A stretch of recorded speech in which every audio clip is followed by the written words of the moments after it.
Крім того, що є діти-сироти та діти, позбавлені батьківського піклування, їх перше переміщують на територію окупаційної держави.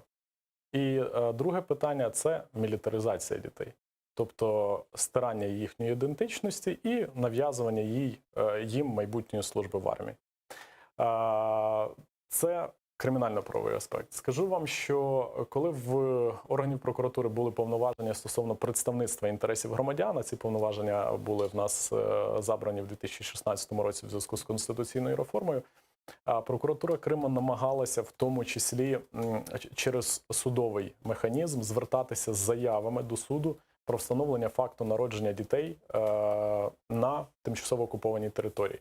Тоді ми співпрацювали з рядом громадських організацій, до нас приїжджали батьки, надавали нам документи, ми отримували деякі документи від громадських організацій, зверталися з відповідними заявами, і буквально за півроку того періоду, коли ми могли пред'являти ці заяви, ми отримали 50 судових рішень. Тобто ми старалися відновити той зв'язок української держави з дитиною, яка народилася в Криму і отримала, на жаль, свідоцтво про народження російського зразка. Стосовно розслідування кримінальних проваджень, то я хотів би сказати, що ми отримали зараз дані стосовно 4995 дітей, які перебували в закладах опіки, якщо їх так можна назвати, на території Криму. Зараз ми опрацьовуємо... Це граждані України. Це громадяни України. Так, це станом на момент окупації, на 2014 рік, їх було 4995.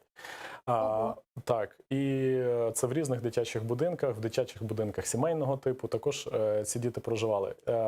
Декілька сімей з дитячих будинків сімейного типу переїхали на материкову частину України. Вони знаходяться в Київській області, в Львові, в Одесі. Ми про них знаємо. І також ми їх допитуємо, ми отримуємо від них процесуальні документи для того, щоб закріпити той факт, що вони, в принципі, були видворені.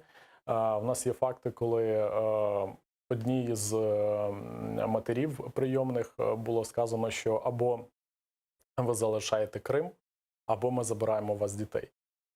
І людина, відповідно, залишила Крим, і вона зараз проживає тут в нас недалеко в Київській області. Ну вот что делает прокуратура в этом направлении? Она как-то может влиять на вот эти вот нарушения? Безумовно. Одним з пріоритетних напрямів для нас є співпраця з Міжнародним кримінальним судом. Зараз в процесі на фінальному етапі підготовка інформації до Міжнародного кримінального суду, де ми будемо чітко вказувати про порушення прав дітей, які відбуваються в Міжнародному кримінальному суді.